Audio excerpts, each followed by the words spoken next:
तो आणि ती हे एकच शाळेमध्ये शिकत होते 7वी ते 8वी पर्यंत. आणि मित्रांनो, पुढे काही काळ यांची ताटातूट झाली. शाळेतून त्यांची ताटातूट झाली आणि पुन्हा काही काळानंतर, काही वर्षानंतर हे शाळेच्याच व्हॉट्सअप ग्रुपवर एकत्र आले. अर्थात यांचं 7वी 8वी पर्यंत हे एकत्र होते, तेव्हापासूनच यांचं प्रेम संबंधांचं प्रकरण चालू होतं. प्रेमाने त्यांच्या मोठा अवतार घेतलेला होता. परंतु काही काळ त्यांची ताटातोड झाली आणि मग शाळेच्या ग्रुपवर, व्हॉट्सअप ग्रुपवर एकत्र आलं आणि यांचे प्रेम पुन्हा बहरू लागले. कोण होता तो? कोण होती ती? की जे एकत्र शाळेत शिकत होते आणि या दोघांमुळं एका समाजातील सज्जन माणसाचा बळी गेला. हा बळी जाणारा तो कोण होता हेच आपल्याला आज पाहायचंय या व्हिडिओतून. त्यामुळे मित्रांनो, व्हिडिओ शेवटपर्यंत नक्की पहा.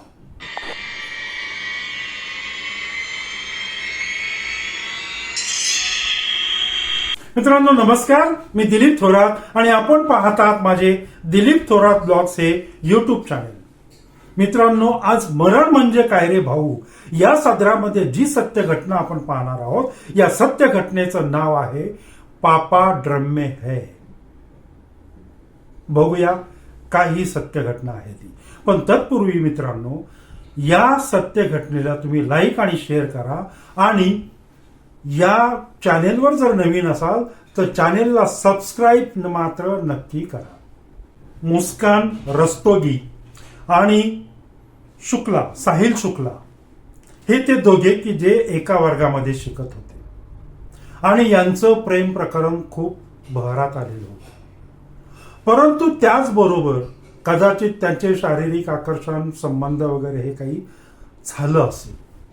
पण याच काळामध्ये मित्रांनो, ही जी काही रस्तोगी नावाची मुलगी होती, या रस्तोगी नावाच्या मुलीच्या कुटुंबाचे दुसऱ्या एका कुटुंबाबरोबर मैत्रीचे संबंध होते आणि त्या कुटुंबातील एक मुलगा सौरभ राजपूत हाही या मुस्कानच्याच वयाचा होता.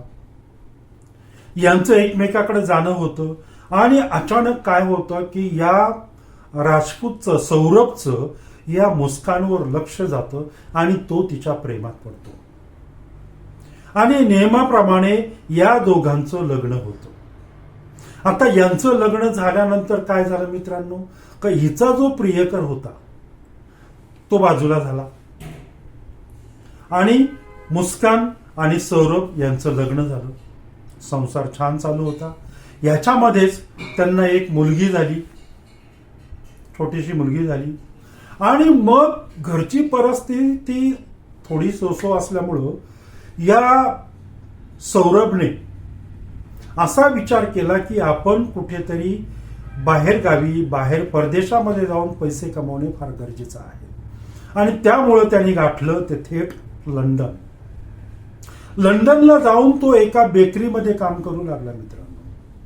परंतु त्याने माध्यमाच्या माहितीनुसार घरी असं सांगितलं की मी नेव्हीमध्ये इकडे कामाला लागलेलो आहे लंडनमध्ये. पण तो खरं तर बेकरीमध्ये काम करत होता. आणि हा लंडनला ज्या वेळेला बेकरीमध्ये काम करत असताना, लंडनला गेलेला असताना, इकडं ही जी मुस्कान होती ती एकटी पडली कुठेतरी. एकटेपणा तिला सतावू लागला. हा जो काही सौरभ होता लंडनवरून, तो तिला पैसे पाठवत होता. तिच्यावर प्रचंड प्रेम होतं त्याचं. तिच्या आई वडिलांवर प्रचंड प्रेम होतं त्याचं. मुलीवर प्रचंड प्रेम होतं त्याचं. आणि त्यामुळं तो त्यांना काय हवं नको ते सगळं लंडनवरून पैसे आणि सगळ्या गोष्टी पाठवत होता. आणि हे सगळं करत असताना मात्र तो 1 वर्षाने प्रत्येक वर्षी तो लंडनवरून इकडे यांना, बायकोला आणि मुलीला भेटायला यायचा मेरठला. मुलगी आणि बायको हे मेरठला राहायची. पुढे काय झालं की यांचं लग्न झाल्यानंतर ही जी मुस्कान आहे, मुस्कानचं आणि या सौरभच्या आई वडिलांचं पटेनासं झालं. हे पटेनासं झाल्यामुळं ह्याच्या डोक्याला जरा ताप वाढला, कारण मुस्कान जरा काय तापट स्वभावाची होती, त्यामुळे त्यांचं काही पटेना. आणि मग मुस्कान एकदा लंडनवरून इकडे आल्यानंतर त्याने एक त्याच परिसरामध्ये भाड्याने घर घेतलं आणि त्या भाड्याच्या घरात हे राहू लागले. आई वडील मात्र त्याचा अगदी दुस्वास करू लागले की ही कुठली बायको तू केली वगैरे, काय काय काय काय.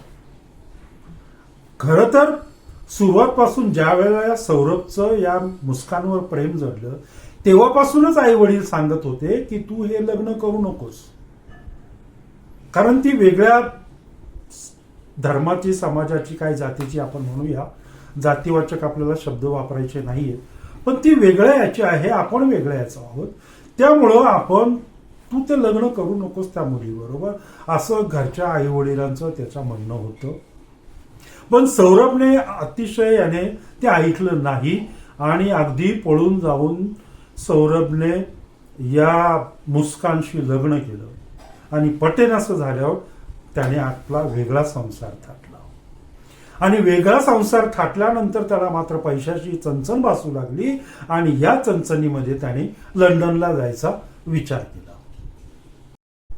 आता हा लंडनला गेल्यानंतर तो बेकरीमध्ये काम करू लागला सौरभ, परंतु तो बायकोला खोटं सांगत होता की मर्चंट नेव्हीमध्ये मी काम करतोय. असो तिला पैसे मिळत होते आणि एकटेपणाचा जो काही तिला त्रास होत होता त्या एकटेपणावर काहीतरी मात करायची म्हणून तिने एक पर्याय शोधला. मित्रांनो, हा सौरभ दरवर्षी गावी यायचा, बायकोला, पत्नीला भेटायला यायचा, मुलीला भेटायला यायचा, छान छान गिफ्ट आणायचा, त्यांना चांगले पैसे वगैरे द्यायचा, सगळं काही व्यवस्थित होतं. पण तिला तिचा एकटेपणा सतावू लागला होता आणि मग त्या एकटेपणावर तिने मात केली. कुणीतरी एक जोडीदार पुन्हा शोधला तिने. कोण होता हा जोडीदार तेच आपल्याला आता पाहायचंय, त्यामुळे व्हिडिओ तुम्ही शेवटपर्यंत पहा. मित्रांनो, या सौरभचं लंडनला व्यवस्थित झाल्यानंतर त्याच्या डोक्यामध्ये असं होतं की आपली पत्नी मुस्कान आणि मुलीला आपण इकडे लंडनला घेऊन यायचो, हे त्याच्या डोक्यामध्ये विचार होते. परंतु त्याची पत्नी मुस्कान याला विरोध करत होती की नाही, मला लंडनला नाही यायचं, कारण तिला इकडे पर्याय मिळालेला होता आणि तो पर्याय होता साहिल, म्हणजे तिचा शाळेतला जुना मित्र. पुन्हा व्हॉट्सअपवर यांची मैत्री झाली, पुन्हा यांचे प्रेम प्रकरण बहरू लागले आणि तो तिच्या सतत घरी येऊ लागला आणि त्यामुळं या मुस्कानला तिचा पती सौरभ याच्याबद्दल कुठेतरी घृणा वाटू लागली आणि ती या साहिलच्या आंधळ्या प्रेमात पडून गेली. बरं, याच दरम्यान काय झालं की हा साहिल पूर्ण नशेडी होता.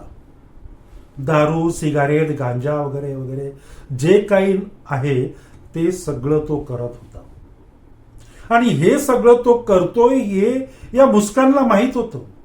तरीही ती त्याच्या आंधळ्या प्रेमात पडली, कारण या साहिलने तिलाही या जाळ्यात ओढलं होतं. दारूच्या किंवा व्यसनांच्या आहारात या मुस्कानलाही ओढलं होतं आणि तिच्याही जिभेला या व्यसनांची चटक लागलेली होती. मौज मजा करण्याची तिला चटक लागलेली होती आणि यामुळंच ती आपला पती सौरभचा अगदी दुस्वास करत होती. एकदा मात्र सौरभ लंडनवरून आल्यानंतर ज्या घरामध्ये तो भाड्याने राहत होता त्या घराच्या मालकाने सौरभला किंवा शेजाऱ्यांनी, आज त्या लोकांनी सौरभच्या कानावर काही गोष्टी घातल्या की हा जो साहिल नावाची जी व्यक्ती आहे, जो मुलगा आहे, तो साहिल तुझ्या पत्नीच्या घरी वारंवार येतोय, तास तास, 2-2 तास, रात्रभर तो तुझ्या घरी राहतोय आणि यामुळं तो कुठेतरी सौरभला आपल्या पत्नीबद्दल शंका यायला सुरुवात झाली. कारण साहिल तिचा मित्र आहे हे त्याला माहित होतं, पण प्रकरण इतक्या पुढे जाईल याची त्याला कल्पना नव्हती आणि आजूबाजूच्या लोकांनी सांगितल्यानंतर मात्र तो शंकेची पाल त्याच्या मनामध्ये चुकचुकली. तरीही तिच्या प्रेमापोटी किंवा ती जी काही मुलगी होती या मुलीच्या प्रेमापोटी हा सौरभ गप्प बसला. आणि गप्प बसल्यानंतर मात्र काही काळाने या सौरभने त्याची शंका, ज्या वेळेला तो कन्फर्म झाला की नाही ही काहीतरी गडबड आहे, त्यावेळेला मात्र या सौरभने मुस्कानकडे घटस्फोट मागितला. मुस्कान घटस्फोट द्यायलाही तयार नव्हती. तो सगळ्या तयारीनिशी होता. कोण? सौरभ. कारण त्याला ही अशी बदफैली बायको किंवा बदफैली पत्नी त्याला नको हवी होती. पण तो मुलीमुळं, मुलीच्या प्रेमापोटी तो काही दिवस गप्प बसला होता. आता सौरभ पुन्हा लंडनला गेला होता गप्प बसून. बघूया पुढे काय करायचं ते. परंतु काही काळानंतर त्याच्या पत्नीचा आणि मुलीचा वाढदिवस होता. आणि या वाढदिवसाला त्यांनी मेरठमध्ये यायचं, म्हणजे त्याच्या पत्नीकडे यायचं ठरवलं. तसं त्याच्या पत्नीला त्याने अगोदर 1 महिना 1.5 महिना माहिती पण दिली की मी येतोय. त्याने आपल्या मुलीसाठी छान छान गिफ्ट घेतली, पत्नीसाठी छान छान गिफ्ट घेतल्या आणि तो लंडनवरून सौरभ मेरठला यायला निघाला. परंतु मित्रांनो, ही जी काही मुस्कान होती आणि हा जो काही साहिल होता, नशेडी साहिल, यांच्या डोक्यामध्ये आपल्या प्रेमामध्ये जो अडथळा होतोय हा सौरभ याचा काटा काढायचा असे कुठंतरी प्लॅन शिजू लागला. आणि मग त्याचा काटा कसा काढायचा, आपल्या प्रेमातला अडथळा दूर कसा करायचा, हे प्लॅन यांचं 1 महिना अगोदर ठरलं. कारण या मुस्कानने साहिलला सांगितलं होतं की तो अमक्या अमक्या तारखेला येतोय आणि त्यामुळं त्यांनी पूर्ण प्लॅन केला. साहिल अतिशय समंजस आणि अतिशय कोऑपरेटिव्ह मुलगा होता मित्रांनो. पण त्याला संपवायचा या 2 नशेडी लोकांनी पूर्णपणे प्लॅन आखला. आणि त्या प्लॅनमध्ये साहिल पुन्हा लंडनला जाणार नाही याची काळजी घ्यायची, त्याला इथेच संपवायचा, पुन्हा लंडन त्याला दिसलं नाही पाहिजे, अशा प्रकारचा सगळा प्लॅन त्यांचा तयार झाला. आणि ते वाट पाहू लागले की आता सौरभ पुन्हा कधी येतोय मेरठला. मित्रांनो, आणि तो दिवस उजाडला. सौरभ लंडनवरून फ्लाईटमधून भारतामध्ये त्यांनी लँड केलं आणि तो मेरठच्या दिशेने निघाला. तो घरी आला. घरी मुलीची, बायकोची जे काही वाढदिवसाची पार्टी होती ती पार्टी एन्जॉय ते करू लागले. आणि जसा तो घरी 2-3 दिवस होता त्या काळामध्ये मात्र या मुस्कानला ड्रिंक भेटलं नाही, दारू भेटली नाही. त्यामुळे ती प्रचंड अस्वस्थ झाली आणि म्हणून तिने पार्टीला, वाढदिवसाच्या पार्टीला ड्रिंक आणलं आणि एक ड्रिंक सौरभसाठी बनवलं. आणि सौरभच्या समोर तर ती ड्रिंक घेऊ शकत नव्हती, पण ते सौरभसाठी बनवलेलं होतं. आणि ह्या प्लॅनमध्ये म्हणजे हात घालून ते एकमेकाच्या हातात हात घालून ते पार्टी एन्जॉय करत होते, घरामध्ये डान्स करत होते, छानपैकी सगळं चाललं होतं. मुलगी पण छोटी नाचत होती त्यांच्या बरोबर. आणि हे याला मारायचं जे काही प्लॅन झालं होतं त्या प्लॅनमध्ये मित्रांनो ही मुस्कान ही डॉक्टरकडे गेली आणि डॉक्टरांना असं सांगितलं की मला एन्झायटीचा त्रास आहे. आणि त्यामुळं डॉक्टरांकडून तिने झोपेच्या गोळ्या लिहून घेतल्या. आणि या झोपेच्या गोळ्या बऱ्यापैकी या मुस्कानने मिळवल्या. आणि या पार्टीमध्ये या सौरभला तिने जो काही पेग बनवलेला होता दारूचा, त्या पेगमध्ये या मुस्कानने त्या झोपेच्या गोळ्या टाकून दिल्या. पण सुदैव सौरभचं आणि दुर्दैव या मुस्कानचं की सौरभने ते ड्रिंक घेतलं नाही. त्याने असं सांगितलं की आज आनंदाचा दिवस आहे, तुमच्या दोघींवर माझं खूप प्रेम आहे आणि या प्रेमामध्ये ते आपण एन्जॉय करतोय आणि त्या प्रेमामध्ये मला दारू घ्यायची नाही, ड्रिंक घ्यायची नाही. म्हणून तो जे काही गोळ्या टाकलेला पेग होता तो त्याने रिफ्यूज केला, तो त्याने घेतला नाही. आणि त्या दिवसासाठी सौरभचं मरण दुसऱ्या दिवसावर गेलं मित्रांनो. त्या दिवसासाठी त्याला जीवनाचं वरदान भेटलं. दुसऱ्या दिवशी मात्र मित्रांनो काय झालं की हा जो सौरभ आहे त्याला खाण्यापिण्याची फार आवड होती. त्यामुळं तो त्याच्या आईवडिलांकडे गेला आणि त्यांनी जे काही भाजी वगैरे हे ते डबा दिला म्हणूया आपण, आणि तो इकडे आणला. त्यांनी मुस्कानच्या, तो जिथे राहत होता मुस्कान बरोबर, त्या घरामध्ये तो डबा आणला आणि त्याने सांगितलं की ही जी काही भाजी आहे किंवा हा जो डबा आहे तो मला खायचा आहे. त्याला इंडियातलं फूड आई वडिलांच्या हातचं खायचं होतं, त्यामुळं त्याने तो डबा इकडे आणला. परंतु या मुस्कानने एवढी चालूगिरी केली मित्रांनो, त्या भाजीमध्ये, सौरभच्या भाजीमध्ये या झोपेच्या गोळ्या मिक्स केल्या आणि त्या सौरभला ती भाजी वाढली. आता भाजीमध्ये मिक्स केल्यानंतर त्याला काही कळालंच नाही. हा बाबा आई वडिलांच्या हातचं जेवण आहे, इंडियातलं जेवण आहे म्हणून तो अगदी आवडीने खाऊ लागला. आणि त्याने हे खाल्यानंतर, जेवण गेल्यानंतर तो झोपला. आणि मित्रांनो तो कायमचा झोपला. तो कायमचा झोपला, कधीही लंडनला न जाण्यासाठी झोपला. आणि इथं ही क्रूरकर्मी जी काही मुस्कान आहे त्या मुस्कानचा डाव सफल झाला. हा ज्या वेळेला झोपला, कोमात गेला किंवा काय झालं असेल, त्यावेळेला या मुस्कानने लगेच तिचा प्रियकर साहिल त्याला फोन केला की आपलं अर्ध काम झालेलं आहे, त्याला मी आता आडवा पाडलेला आहे, आता पुढचं कार्य काय करायचंय तू ये, आपण पुढे काय करायचं ते करू. साहिल ताबडतोब तयारीनिशी सगळं काही घेऊन, हत्यारे घेऊन तो मुस्कानच्या घरी दाखल झाला. त्यावेळेला हा सौरभ बेडरूम मध्ये निवांत झोपलेला होता. आता सौरभची हत्या करायची होती. साहिल घरी येऊन पोहोचलेला होता आणि मग या साहिलने या मुस्कानला असं सांगितलं की त्याच्या छाताडावर बस आणि पहिला वार तू कर, नंतर मी बघतो काय करायचं ते. आणि मित्रांनो ही पत्नी की ज्याच्यावर जीवापाड प्रेम होतं या सौरभचं, या सौरभच्या छाताडावर ही पत्नी बसली, ही बया बसली आणि त्याच्या इथे अगदी जोरात चाकूने वार केला. तिथे तो संपला. सौरभची साहिलने आणि या मुस्कानने हत्या केली होती मित्रांनो.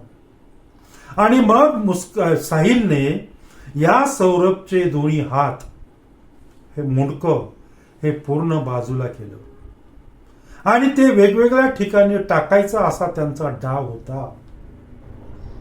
हात आणि मुंडकं वेगळं केल्यानंतर ते त्यांनी एका पिशवीत भरलं. हाताचे अजून काही तुकडे केले, ते एका पिशवीमध्ये भरलं आणि हा साहिल हे सगळं बॅगेज घेऊन त्याच्या घरी गेला होता त्या रात्री. आणि बाकीचं जे काही सौरभचं धड होतं ते धड त्याच्याच घरी बेड खाली सरकून ठेवलेलं होतं. आणि त्याच बेडवर ही निर्घुण हत्या करणारी जी मुस्कान आहे, ही नालायक मुस्कान त्याच बेडवर रात्रभर झोपली होती की ज्या बेडच्या खाली आपल्या पतीचा मृतदेह होता. किती डेअरिंग, किती. अर्थात यांनी सगळ्यांनी, दोघांनी नशा केलेली होती. मुस्काननेही दारू पिलेली होती, साहिलनेही दारू पिलेली होती आणि या अंमलामध्येच या दोघांनी ही निर्गुण हत्या केली. आणि त्याचा जो धड आहे सौरभचं ते खाली टाकलं आणि त्याच्यावरती रात्रभर झोपली बेडवर. भयानक आहे हे, भयानक. दुसऱ्या दिवशी मात्र यांना, या साहिलला त्याचे हात किंवा मुंडकं वेगवेगळ्या ठिकाणी टाकायचं यांचं ठरलेलं होतं, परंतु त्याला ते शक्य झालं नाही. म्हणून तो पुन्हा ते सगळं घेऊन तो मुस्कानच्या घरी आला आणि त्याच्या शरीराचे बाथरूम मध्ये ओढून नेलं आणि त्याच्या शरीराचे किमान 15 ते 16 तुकडे केले. सौरभच्या शरीराचे 15 ते 16 तुकडे केले या साहिलने मित्रांनो. आपल्या प्रेयसीच्या नवऱ्याचे 15 ते 16 तुकडे केले. किती किती मोठा नराधम असेल हा. आणि येताना ह्या दोघांनी आता हा मृतदेह जो आहे तो कुठे टाकायचा, कुठे लपवायचा, म्हणून येताना यांनी काय केलं की एक प्लास्टिकचा 200 लिटरचा जो ड्रम असतो तो ड्रम आणला, बरोबर सिमेंट आणलं आणि या ड्रम मध्ये या सौरभच्या देहाचे 15 तुकडे करून त्या ड्रम मध्ये भरले मित्रांनो. अतिशय भयानक आहे. आणि हे तुकडे भरल्यानंतर वरून त्यांनी ते प्लास्टिकने पूर्ण कव्हर आणि सिमेंटने ते पूर्ण कव्हर करून टाकलं. प्लास्टिकने तर केलंच, परंतु सिमेंटने ते सगळं कव्हर करून टाकलं. ड्रम बंद करून टाकला आणि तो ड्रम घरामध्येच ठेवला. केवढं धाडस हे, किती मोठं धाडस. परंतु याची भनक कुठेतरी या सौरभ आणि मुस्कानची जी छोटी मुलगी आहे तिला लागली होती. तिने कदाचित हे पाहिलं असावं. आणि मग हे सगळं ड्रम प्रकरण झाल्यानंतर दुसऱ्या दिवशी या साहिलने आणि मुस्कानने बॅगा भरल्या आणि हे फिरायला निघाले कुलू मनालीला. आणि जी काही छोटी मुलगी होती त्या छोट्या मुलीला या मुस्कानने तिच्या आई वडिलांकडे माहेरी ठेवलं आणि हे फिरायला निघाले. आणि माहेरी असं सांगितलं की सौरभ आणि मी, सौरभ एवढ्या दिवसातून येतोय त्यामुळं तो आणि मी कुलू मनालीला फिरायला जातोय, तोपर्यंत तुम्ही हिला सांभाळा. पण बरोबर कोण होतं? साहिल होता. आणि सौरभ कुठं होता मित्रांनो? त्याच्या शरीराचे तुकडे या ड्रम मध्ये होते. आणि हे निघून गेले कुलू मनालीला.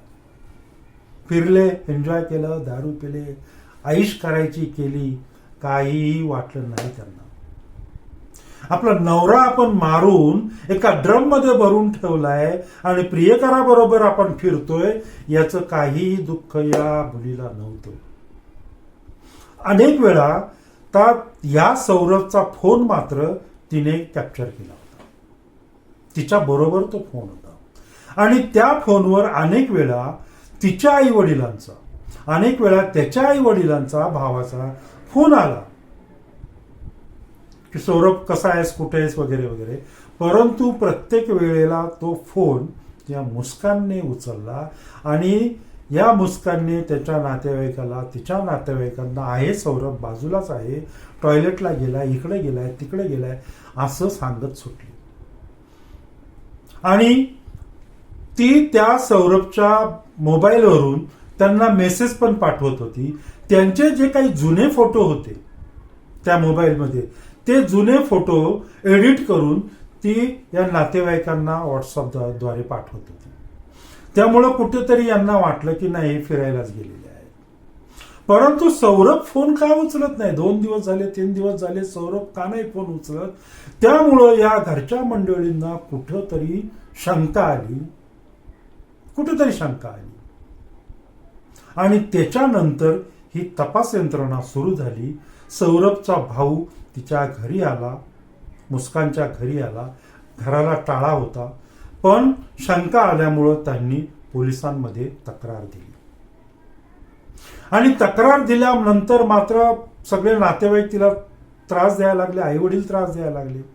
आणि आई वडिलांना तिने सांगितलं की सौरभ आता माझ्या बरोबर नाहीये, माझ्या बरोबर साहिल आहे आणि सौरभचं आम्ही मर्डर केलेलं आहे आणि घरामध्ये त्याला ड्रम मध्ये त्याचे तुकडे करून टाकलेले आहेत. हे नशेच्या भरामध्ये या मुस्कानने तिच्या आई वडिलांना सांगून टाकलं. आणि पुन्हा मग ते सांगितल्यानंतर पोलिसांची चक्र जोरात फिरू लागली. तिच्याच आई वडिलांनी, मुस्कानच्याच आई वडिलांनी पोलिसांमध्ये तक्रार दिली की आमच्या मुलीनं असं असं केलेलं आहे. आणि पोलीस दाखल झाले मुस्कान आणि सौरभच्या भाड्याच्या घरामध्ये. मित्रांनो, ज्या वेळेला हे भाड्याच्या घरामध्ये पोलीस दाखल झाले त्याच वेळेला मुस्कान आणि साहिल हेही कुलू मनाली वगैरे फिरून एन्जॉय करून त्यांच्या घरामध्ये दाखल झाले. पोलीस आणि हे दोघे जण एकाच वेळेला घराच्या तिथे आले. बघूया पुढे काय झालं ते.